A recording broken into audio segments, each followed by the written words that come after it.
One of the things that has struck me about Wales is in relation to one of my visiting positions, which is at Copenhagen Business School.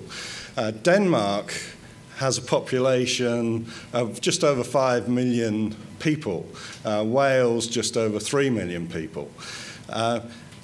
Denmark is one of the sort of societies, I think, that we can look at as an example of a diversified industrial economy. It's a relatively small country, yet it is, by most definitions in terms of the Global Competitiveness Index, it's one of the most competitive in the world. What I'm going to concentrate on today is the question of of understanding a bit about different business practices from different countries, because I think that one of the problems that we sometimes have is that we do have a lot of discussion about globalization. We think about the world, we hear the news about the world, we think that we're all operating in a very similar environment.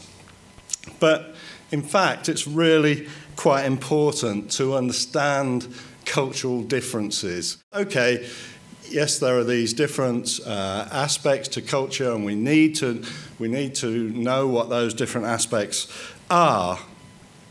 But we can't spend days, weeks, sort of acclimatizing ourselves every time before we go on a foreign visit. So, one of the things that we try and do as when we're teaching international management is we try and provide some sort of what I would call in the first instance something that goes a bit beyond sort of stereotypes and prejudices, but actually has some sort of foundation in scientific research.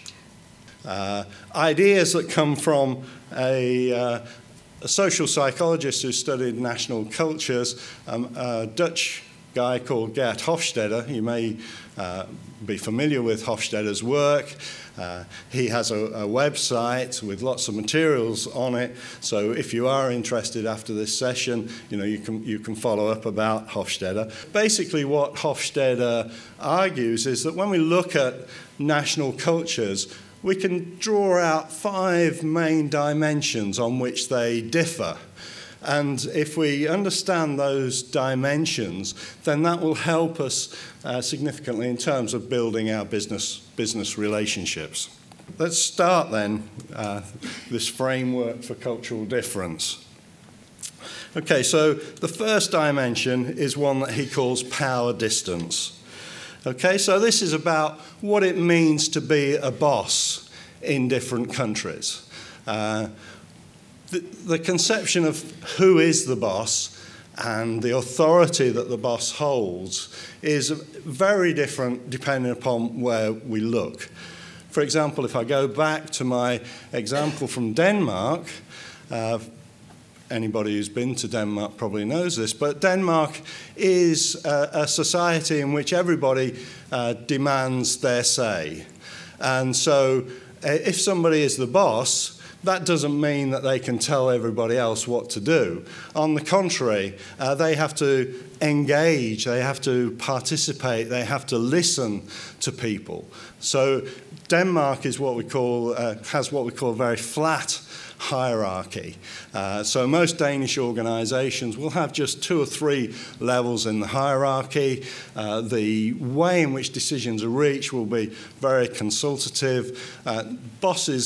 Bosses basically cannot tell people what to do. That may seem a little bit of a contradiction to you, but the role of the boss is to engage people, to get them involved. So this is a society of low power distance.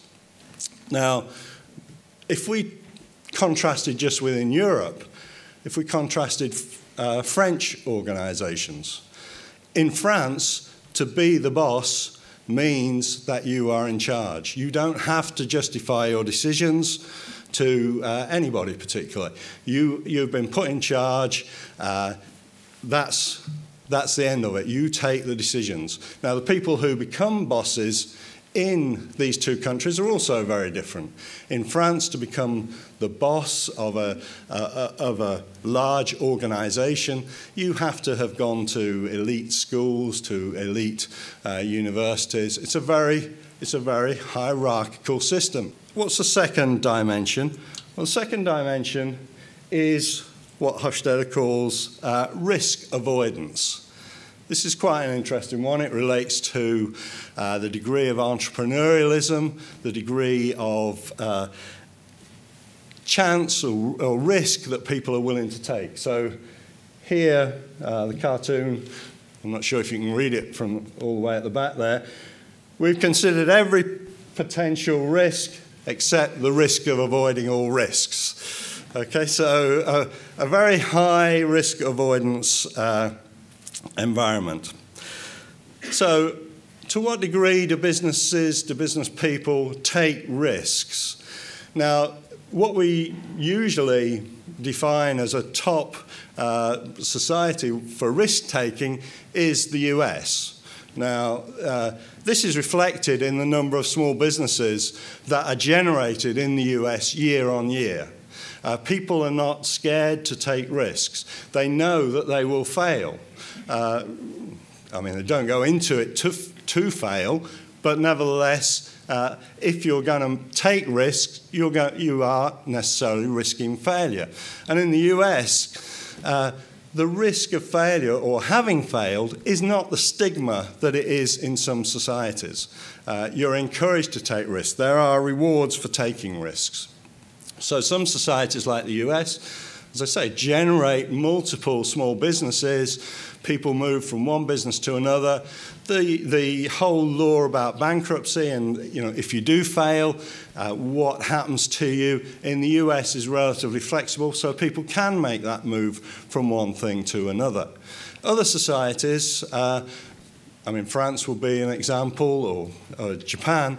Other societies, people are very averse to taking risks.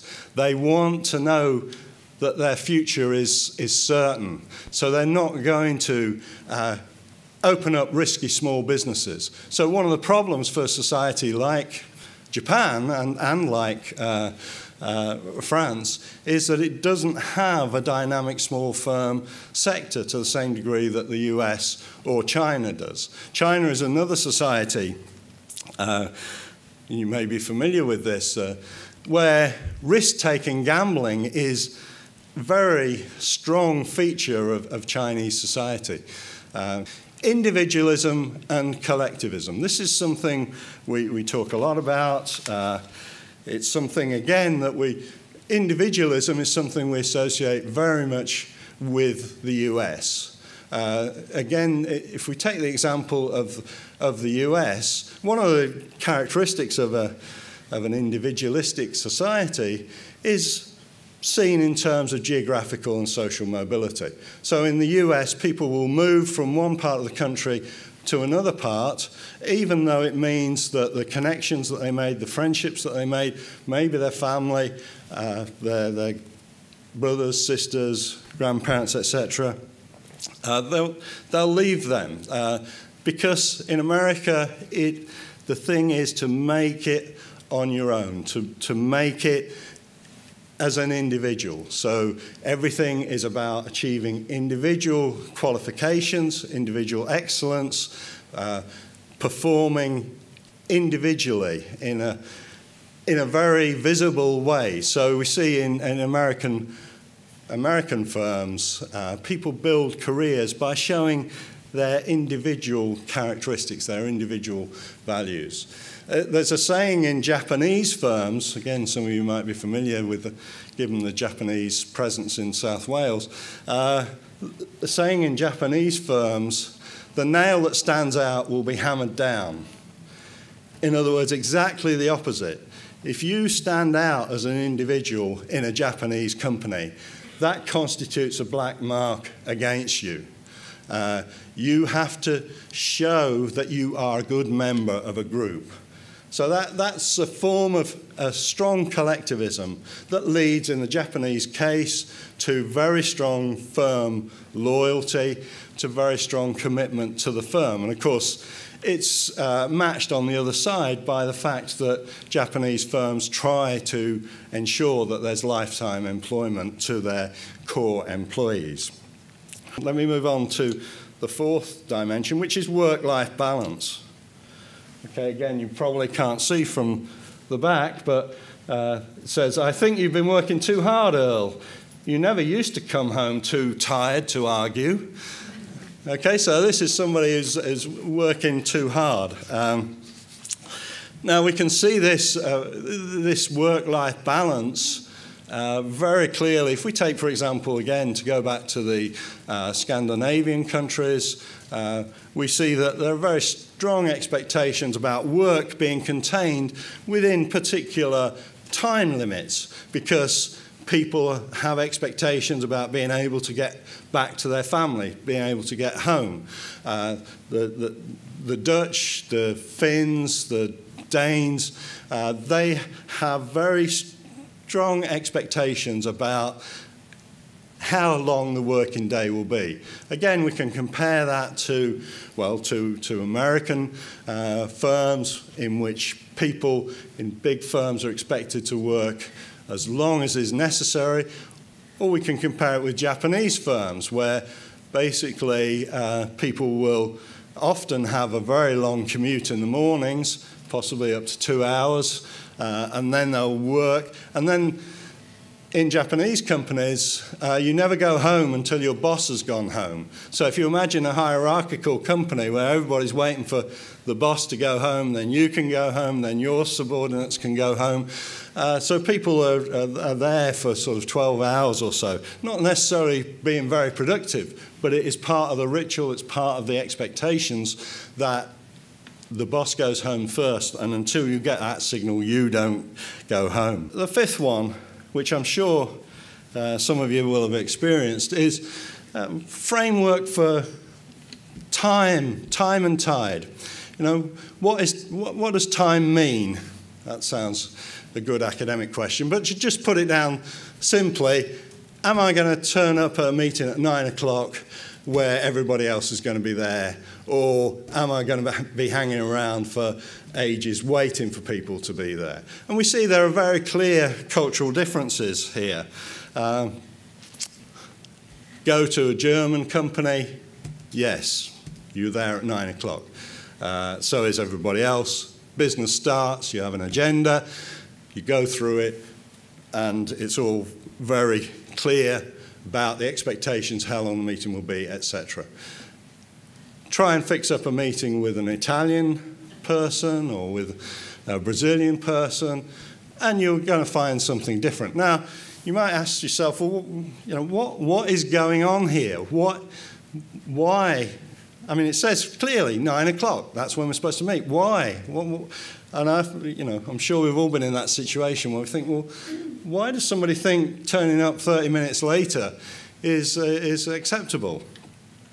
Doing international business then involves dealing with these different national cultures. I've presented you with one sort of framework for that, but there are a number of others. But it's important to try and have some sort of framework, some ideas. So, for example, you know, the five that we've got here: power distance, individualism, collectivism, risk aversion, quality of life, and attitudes towards time.